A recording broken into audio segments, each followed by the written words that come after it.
a beautiful island off the African coast would be a dream destination for holidaymakers. But a bomb at the airport diverts two jumbos to a tiny airstrip. In just 8 minutes, the worst aviation accident of all time takes the lives of 583 people. Now, with cutting-edge computer technology, we reveal exactly what went wrong. Disasters don't just happen. They're a chain of critical events. Unravel the fateful decisions in those final seconds from disaster.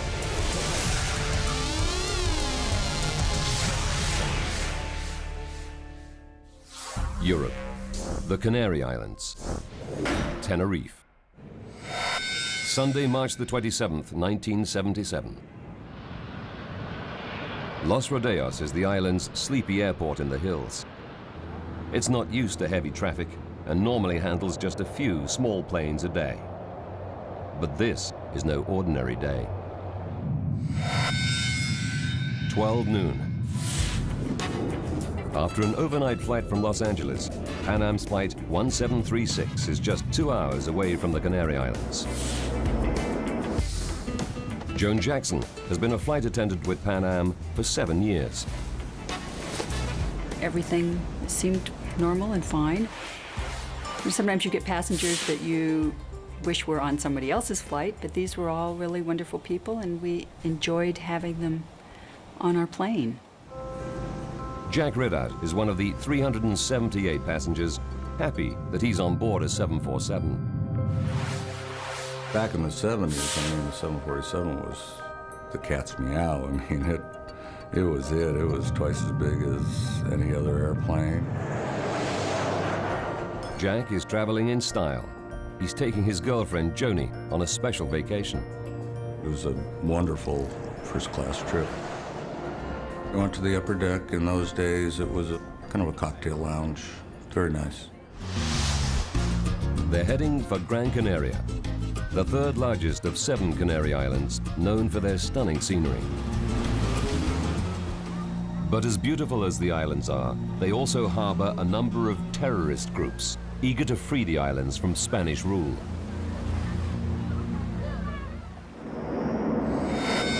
"12:30 p.m. Suddenly, Pan Am's captain, Victor Grubbs, receives an urgent message from air traffic control.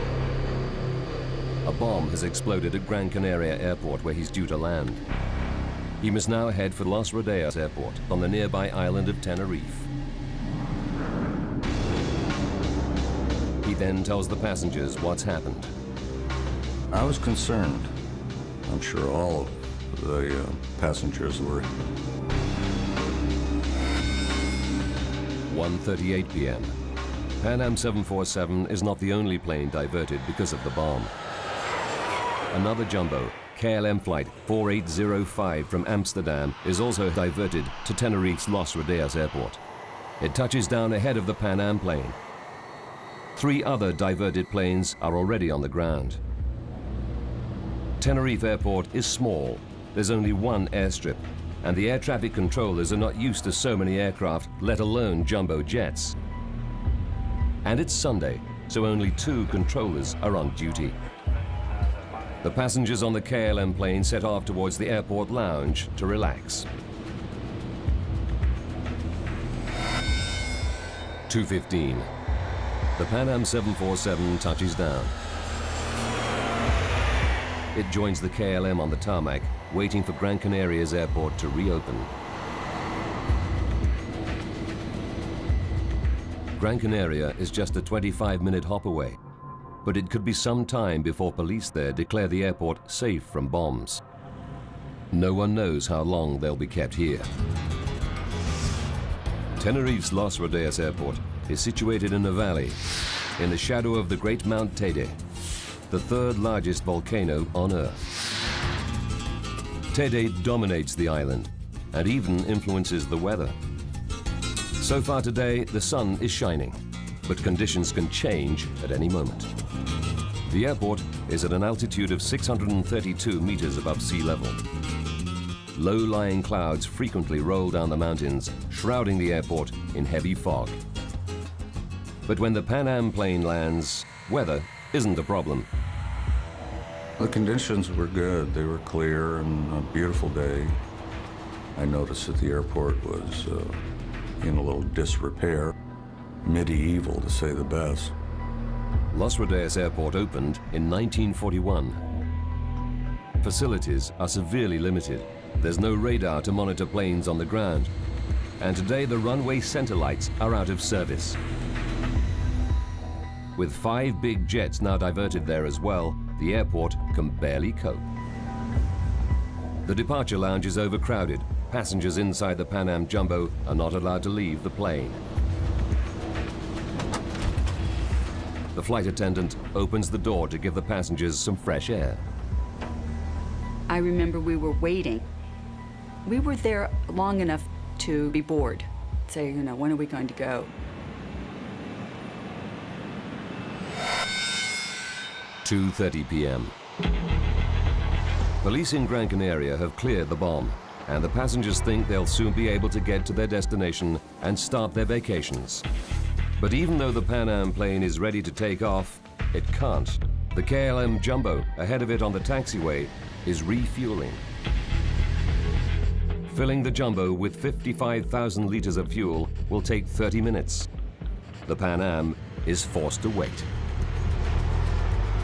The pilots were very eager to go. I think they would have preferred the KLM had not taken on the extra fuel, that we'd all just gone ahead and gone. But even after the KLM finishes refueling, there's still a delay. With no explanation, the Spanish authorities force the planes to sit on the tarmac for nearly 2 more hours. At 4:56 p.m., KLM's most senior pilot, Captain Jacob van Zanten, requests permission to taxi. 2 minutes later, air traffic control gives the go-ahead. On the Pan Am, Jack notices a change in the weather. The fog started rolling in, and it was quite unusual to me because it would completely consume the airport. It was the difference between night and day. The KLM 4805 taxis down the runway. There are 248 passengers and crew on board. The air traffic controllers instruct the pilots to proceed to the end of the airstrip, make a 180-degree turn, and wait for clearance to take off. Visibility is now down to 300 meters.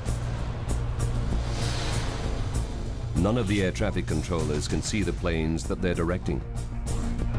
And there is no ground radar to help them. They are now totally reliant on communicating by radio.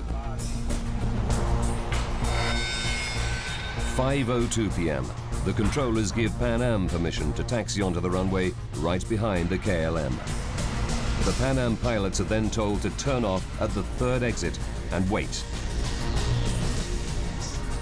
Conditions are getting worse by the second. Followed the KLM plane out on the tarmac, and you couldn't see the cement. You couldn't see anything. It was dark. 5:04. The KLM is completing its 180-degree turn and getting into position for takeoff.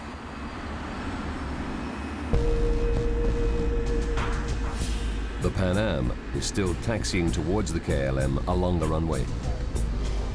The pilot and co-pilot are trying to find the 3rd exit, but they're not familiar with the airport and can barely see out of their cockpit windows.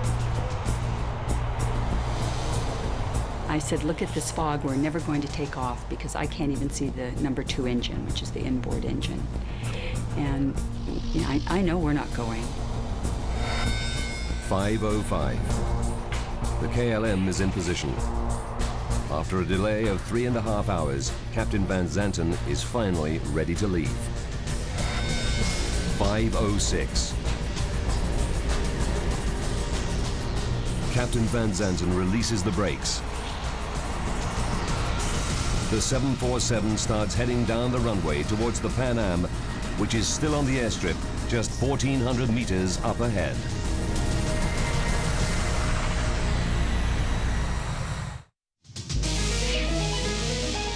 A KLM jumbo jet is heading down the runway in thick fog.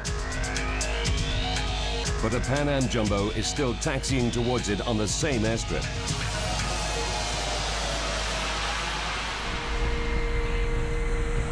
Jack and Joni are in Pan Am's first class. Johnny said, "Oh my God, you know, what would happen if he took off?" And I just casually said to her, "Well, don't worry about a thing. If he hits us head on, you'll never feel a thing." 5:06 and 18 seconds. The control tower tells the KLM crew to wait. Okay, stand by for takeoff. I'm going. But they don't. Instead, Captain Van Zanten accelerates the KLM jumbo down the runway. 5:06 and 45 seconds. The Pan Am co-pilot looks out of the window and is horrified by what he sees. The 300,000 kilogram KLM jumbo is heading straight towards him. The Pan Am has 394 passengers and crew on board. Their only chance is to get out of the way as quickly as possible. Pan Am's Captain Grubbs forces the engines to full throttle. He tries to move the 747 out of the way.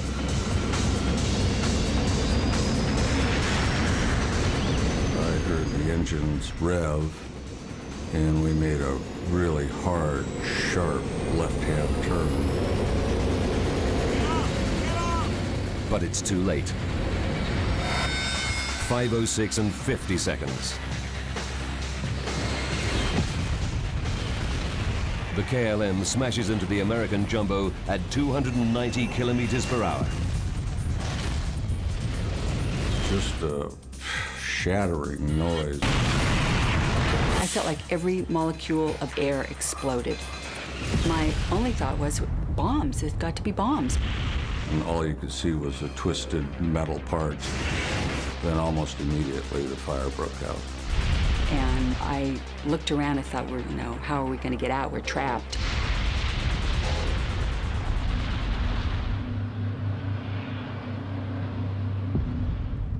The air traffic controllers hear the explosions, but because of the fog, they can't see anything. They're unable to make radio contact with either plane. The KLM 747 has careered into the Pan Am, slicing off the upper deck. After the impact, the KLM crashes further down the runway. We heard tremendous grinding and exploding. I knew immediately that those poor people would not survive. The tower controllers sound the alarm. These first news pictures show the firefighters tackling the blaze which has engulfed the KLM. They can't find any survivors. Because of the fog, they have no idea that just 450 meters up the runway, the Pan Am jumbo is also in flames, with hundreds of people still on board. Without a moment's hesitation, Jack Ridout immediately sets about helping other passengers. There was raw fuel, and I had it all over me. I was drenched in it. I thought, we gotta get these people out of here. So I started just literally slinging people out that door. Meanwhile, Joan Jackson and another flight attendant are trying to escape. I think I must have gone through this hole, and I reached back down and said, "Suzanne, give me your hand," and pulled her out, and we found ourselves standing on top of the aircraft. The shattered Pan Am jumbo can no longer move, but its engines are still running at full power. And I could hear the clanging of the metal in there, and they were starting to disintegrate and throw pieces of metal around. There was another explosion, and the flight attendant who had been helping people was killed instantly. She was decapitated, and it was not a pleasant sight. Joan and her colleague are still stuck on the roof of the plane. And I thought to myself, if we jump, we're going to have broken legs. Are we going to be able to get away from the plane if we have broken legs? But the plane begins to disintegrate beneath them. The fuselage where it had broken was kind of trailing down toward the ground. And I think we all just tried to leap for the ground and kind of get away from the plane. Another explosion blasts Jack out of the plane. Joni told me that I came out back forward. And when I became conscious, she said, "We got to get out of here." And we kind of staggered as far away from the plane as we could. And then finally, the last explosion just took everything out but the wings. Of 396 people on board, there are just 61 survivors. Joan Jackson and her colleague escape with bruises and scratches. We couldn't believe that we had so few people. We just kept looking around for the rest of the people and the rest of the crew. I kept thinking, if I walk around to the other side of the plane, I'm going to find 400 people and all my friends on the crew. But of course, that wasn't the case, and we just couldn't believe it. Jack Ridout helped to rescue 12 people. He's left with third-degree burns on his head and arms. I guess this was kind of my own private Vietnam. It was awful. It was carnage. Everybody on the KLM 747 and most of those on the Pan Am have perished in the crash. It's the worst aviation accident in history. In all, 583 people have lost their lives.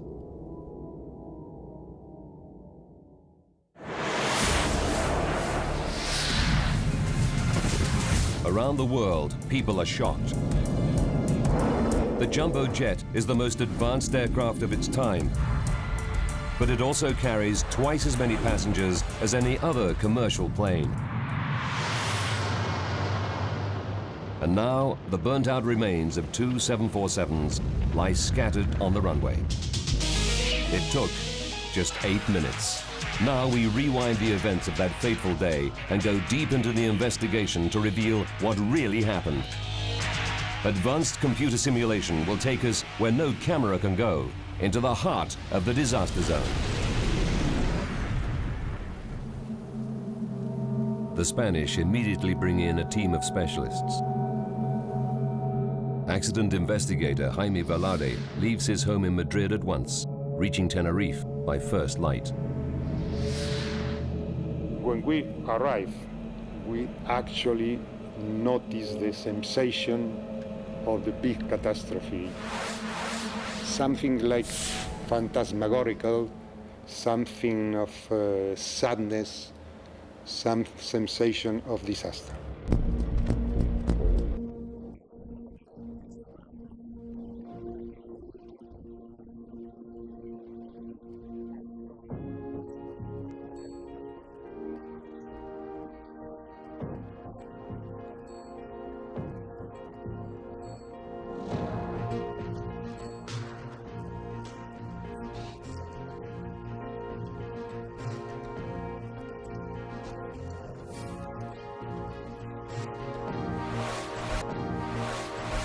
We were appalled. It was tremendous, the amount of wreckage.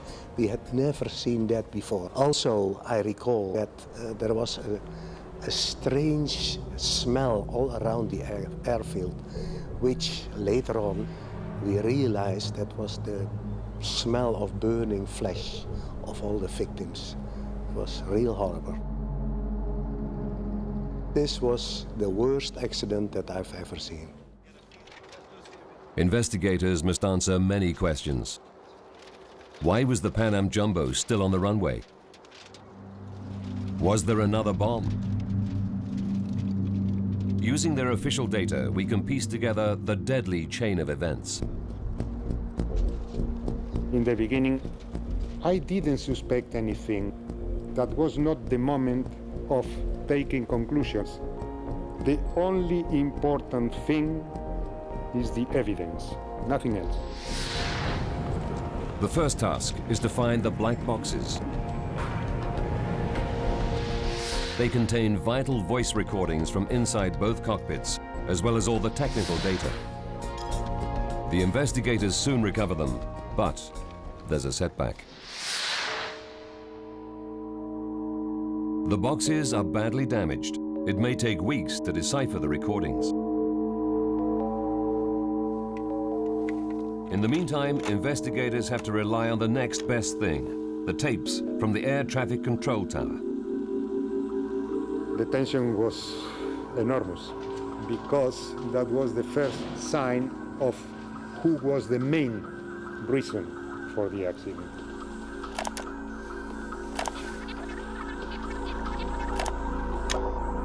The investigators listen intently to the final moments before the crash. They need to find out why the KLM 747 took off while a Pan Am Jumbo was still on the runway. Did the tower controller give the pilot permission to depart? 1 minute, 23 seconds before the crash. The KLM completes its 180-degree turn at the end of the runway. The KLM 4805 is now ready for takeoff and we're waiting for our ATC clearance. This is not a request for takeoff clearance, but a request for air traffic control clearance. The pilots are seeking directions for once they're airborne. The controller issues the ATC clearance and the KLM co-pilot reads it back. 33 seconds before the collision. The tapes reveal that after reading back his ATC clearance, the KLM co-pilot makes an unusual statement. We're now at takeoff. American investigator Bill Edmonds is puzzled by what he heard. We couldn't understand exactly whether he was saying we are at takeoff or we are taking off. If we are at takeoff, that means we're ready to take off, or the other would be that they're actually in the process of taking off. 28 seconds. The Spanish air traffic controller also seems confused by what the KLM co-pilot has just said. Okay, stand by for takeoff. I will call you. Stand by is the last instruction from the tower to the KLM. They never issue takeoff clearance. Nevertheless, Captain Van Zanten accelerates down the runway. The control tower tapes seem to suggest that the Dutch pilot has made a serious error of judgment. This man, for reasons that we'll have to investigate, took off without permission. Van Zanten is one of Holland's star pilots. He was so highly regarded that KLM used his face in their advertising. He'd been a commercial pilot for 27 years and had flown more than 11,700 hours. It's shocking that such an experienced pilot would make such a drastic error. The evidence appears to be damning, but the investigation is far from over. Listening to the black box voice recorders is still several days away.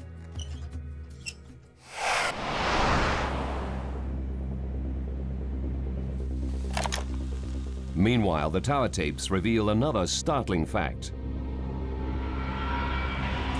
The Pan Am pilots had not followed their instructions either. 4 minutes before the crash, the control tower instructs the Pan Am to turn off the runway at the third exit.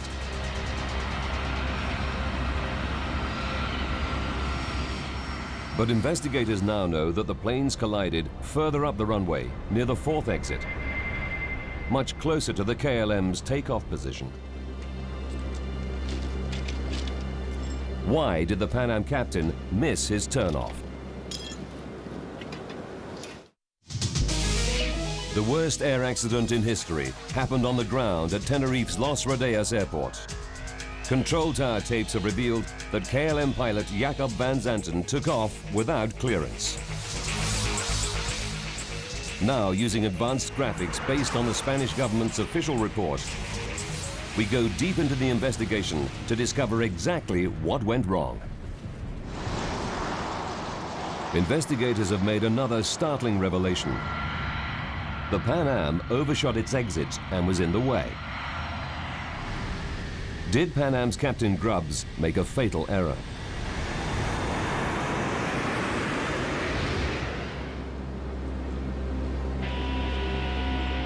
To find out, investigators first analyzed the airport layout. Los Rodeos is a small airport with just one airstrip and a taxiway at the side.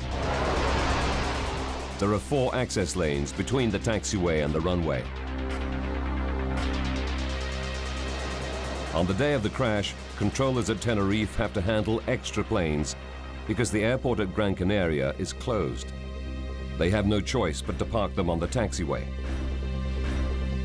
To reach takeoff position, the planes all have to use the runway.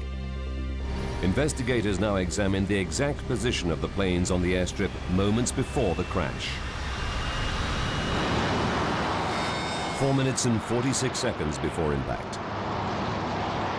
The Pan Am follows the KLM onto the runway. The Pan Am crew are using a small diagram to help them locate exit C3, but the exits are not clearly marked, and visibility is getting worse. As they taxi down the runway, they look out of the window to try to count the turnings as they go past them. First, C1, and then C2. The problem is the third exit, C3. There does seem to be some uncertainty on the part of the Pan Am crew as to what taxiway they're supposed to turn off on. However, the tower tapes clearly demonstrate the controller's instructions. Would you confirm that you want the Clipper 1736 to turn left at the third intersection? The third one, sir. 1, 2, 3, third one. 1 minute, 6 seconds to disaster. The Pan Am passes exit C3, continuing on the runway towards the KLM, which is preparing to take off. But exit C3 would have required the jumbo to make a very difficult turn at an acute angle.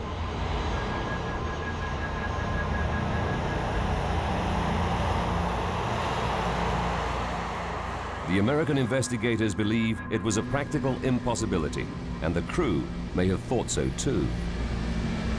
The geometry that we drew out indicated that the Pan Am aircraft could not have made it. In my mind, had I been the captain of the airplane, I don't think I would have attempted a turn of that sort.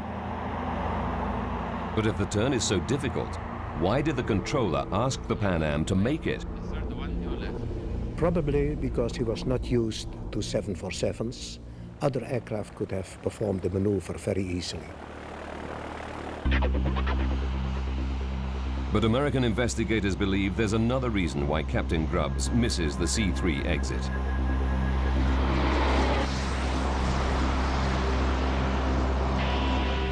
Just at the time he should be leaving the runway at exit C3, the Pan Am pilot is distracted by what he hears on his radio. KLM 4805 is now ready for takeoff and we're waiting for our ATC clearance.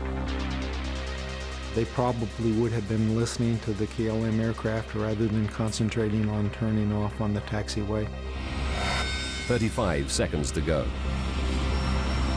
The KLM co-pilot tells control. We're now at takeoff. Immediately, the Pan Am co-pilot butts into the conversation. We're still taxiing down the runway, the Clipper 1736. Inside the KLM, the pilot and crew are getting all radio transmissions. They should hear that the Pan Am Jumbo is still on the runway ahead of them.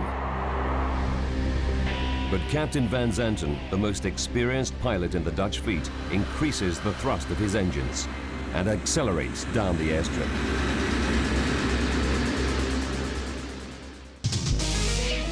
Investigators now know that none of the pilots on either plane followed the controller's instructions. To find out why, investigators have to dig deeper. It may boil down to the behavior of the two crews. Transcripts of the control tower tapes reveal a growing level of tension in the KLM cockpit. The captain did express or exhibit a definite hurry-up tendency. The KLM Jumbo has been waiting at Tenerife for almost 3.5 hours. Investigators later find out from radio conversations that Captain Van Zanten had expressed concern about going over the number of hours he's allowed to work. He still has to pick up 300 passengers in Gran Canaria to take back to Amsterdam. If he's late, the crew will be grounded for a rest period, and KLM will have to pay overnight accommodation for everyone on board. And now the fog is rolling in, causing very low visibility. He's feeling the pressure. I think every captain thinks that all the problems are on the ground, and as soon as you take off, problems are over.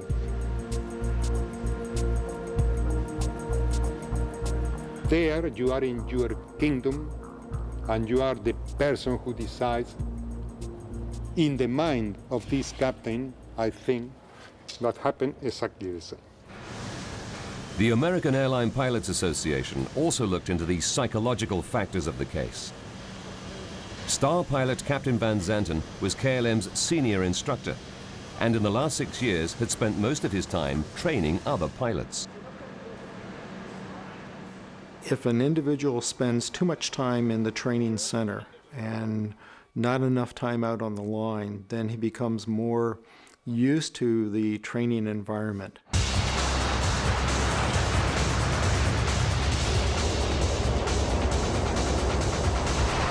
In fact, in the past 6 years, Captain Van Zanten had flown an average of just 21 hours per month, and he'd not flown at all in the last 12 weeks. Bill Edmonds suggests that a phenomenon called training syndrome causes pilots to blur the distinction between the real world and the unreal world. With a simulator, you go ahead and you fly a maneuver, you stop, you reset the simulator, you refly the maneuver. You kind of get used to jumping around, and you're ready to do something, and you go ahead and do that. In the simulator, the instructor acts as the controller. He usually issues ATC clearance and takeoff clearance to the crew. He wouldn't have to wait for clearance from a control tower. Captain Van Zanten was ready to perform his takeoff. At a certain point, all the parameters were satisfied for his takeoff, and he was ready to go. Not sure that he looked at the big picture of where they were on the runway, where other air traffic might have been, but he was ready to go. The effects of training syndrome on Van Zanten can never be proved. But another mystery remains. 18 seconds before the crash, Captain Van Zanten thrusts his engines into full power. 2 other crew members are sharing the controls. Why didn't they stop him?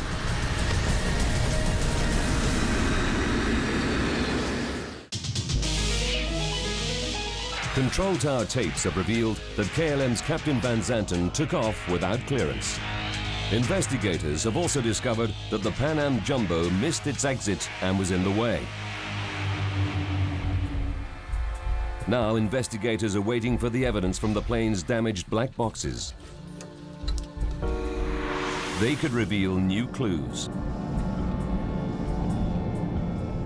Each 747 has 2 black boxes: the flight data recorder and the cockpit voice recorder, which stores the final 30 minutes of all conversations inside the cockpit.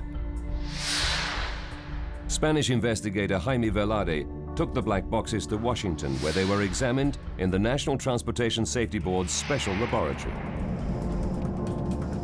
It was very, very heavy investigation because you had to analyze practically every one of the recorded voices.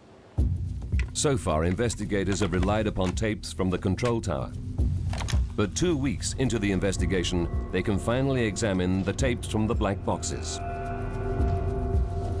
It can take several days to listen to a half-hour cockpit voice recorder. And you try to identify who's speaking, what they're saying, and what other interactions may be going on. Only when investigators compare the black box tapes from the 2 planes with the recordings from the control tower do they get the full story. they make a dramatic discovery. In the KLM cockpit, the crew didn't hear certain directions that were clearly audible on the control tower tapes. Just when Captain Van Zanten most needed his radio communications, a loud squeal obliterated vital messages. Papa from 1736 report.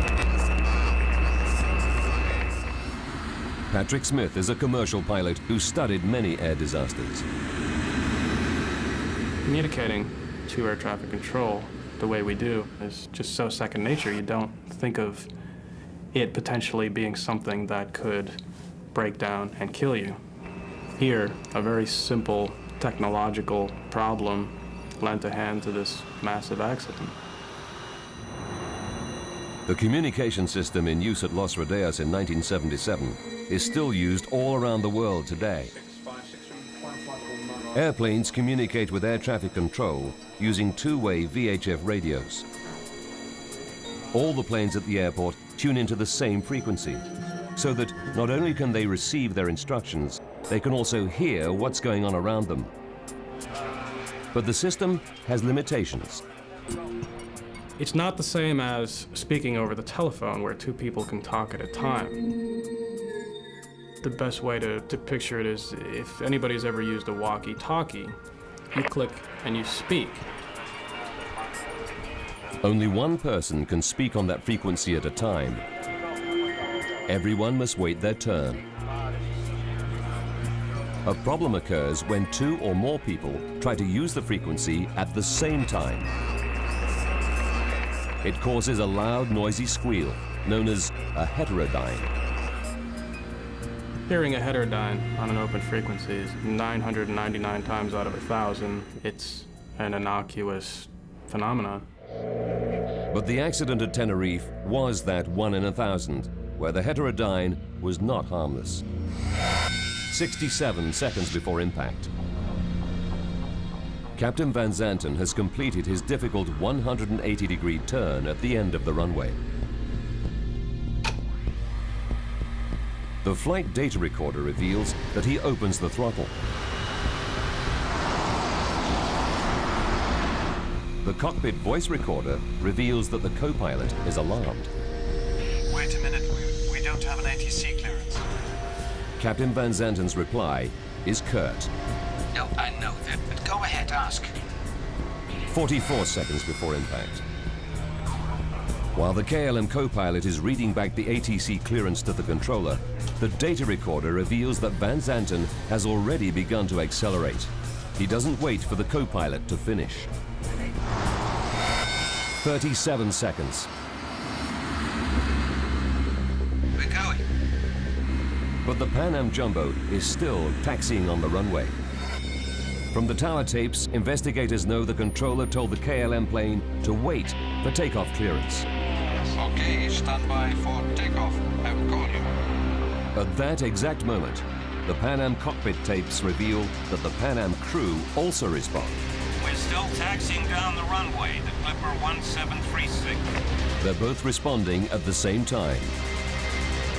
But the KLM cockpit tape reveals that because both Pan Am and the controller speak at the same time, it creates a heterodyne.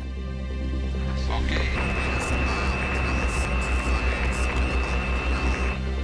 Captain Van Zanten simply hears the word, okay. He doesn't hear the controller. Okay, stand by for takeoff. I will call you. Nor does he hear the Pan Am. We're still taxiing down the runway, the Clipper 1736. He continues accelerating down the runway. Either one of those statements should have stopped him in his tracks, but because those two transmissions were made simultaneously, all he heard was a garbled noise.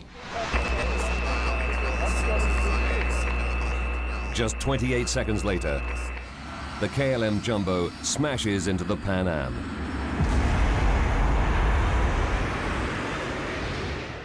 The Dutch investigator feels that this discovery has cleared Van Zanten of any blame.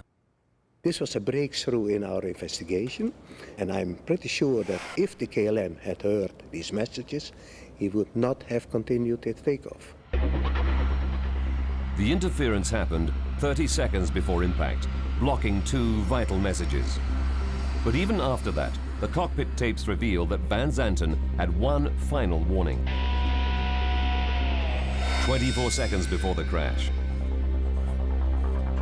the Spanish controller makes a second call to Pan Am about its status on the runway. Papa Alpha 1736. Report runway clear. The Pan Am co-pilot responds. Okay, we'll report when we're clear. This conversation was definitely audible in the KLM cockpit, but only one member of the crew was aware of it. The flight engineer understood it, at least partially. The Pan Am, is he not clear? The captain that is in the middle of the takeoff said something. What you say? What do you say? The Pan Am, is he not clear? Van Zanten replied emphatically, Oh, yeah. Oh, yeah. And then flight engineer doesn't reply anymore. The flight engineer was the most junior member of the crew. Dismissed by his highly respected captain, he doesn't question him further. Both the Spanish and American investigators are critical of Captain Van Zanten's performance that day.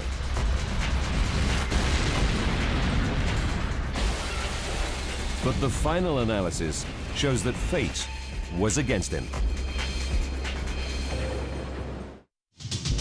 Captain Van Zanten took off without clearance and crashed the KLM Jumbo into a Pan Am 747 on the same runway. However, investigators now discover that he made one final attempt to avert disaster. Just seconds before he slammed into Pan Am, Captain Van Zanten tried to lift the KLM plane over the top of it. He pulled the nose up so sharply that the tail scraped the runway. He nearly made it. The nose and front wheel cleared the Pan Am, but the Jumbo still couldn't climb high enough. The KLM's #1 engine only had to graze the tip of Pan Am's right side to bring catastrophe. The final irony was that Captain Van Zanten had taken on an extra 55,000 liters of fuel to save refueling time later in Gran Canaria. It was this extra fuel that may have made the Jumbo just too heavy to climb the extra few meters in height that could have prevented the disaster. The refueling of KLM can be considered as a factor. Of course, when you are more heavy, your takeoff run is longer. The disaster at Tenerife was caused by a chain of events combining both human error and technical failure. Pilot and aviation writer Patrick Smith believes that new technology can stop VHF radio squeals and help prevent future accidents. heterodynes are preventable. There is a blocking device that can be inserted into the communication systems of airliners that prevents simultaneous transmission. Anybody who attempts a simultaneous transmission will be blocked out from speaking over the microphone. Aircraft engineers can fit anti-blocking units for just $13,000. A small amount compared to a new plane's price tag of up to $200 million. However, although some airlines are voluntarily installing them, it's not yet a legal requirement. Investigators finally pieced together the critical events that led to the tragedy at Tenerife. First, the air traffic controllers instructed two 747s to taxi onto the same active runway at the same time. Then, in heavy fog and confused by the runway layout, the Pan Am pilot missed his exit and taxied too far. Just seconds later, Dutch pilot Captain Van Zanten began his takeoff without clearance. Finally, a loud squeal in the KLM cockpit prevented the captain from receiving vital messages which may have stopped him in his tracks. For the survivors of Tenerife, the nightmare continued for many months. I found that I was frightened of everything. I didn't want to ride in a car. I didn't want to let my husband out of my sight.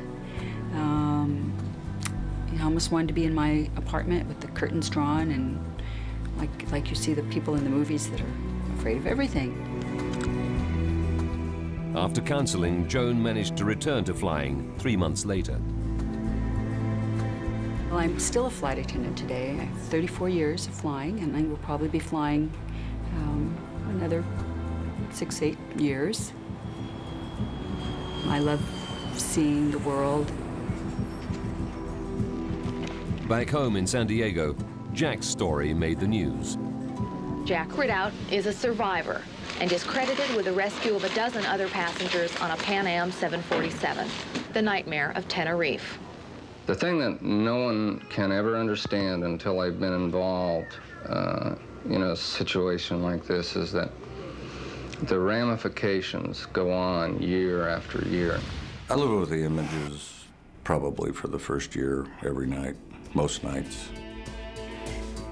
Jack's rescue efforts were recognized by President Carter, who sent him a letter of gratitude on behalf of the nation.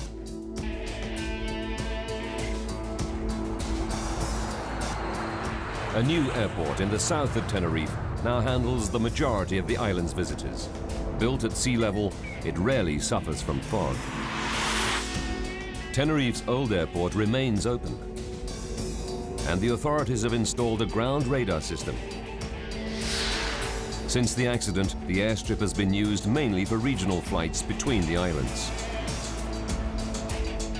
But today, a vast increase in tourism has seen the return of large aircraft, both landing and taking off, in the fog at Tenerife's Los Rodeos Airport.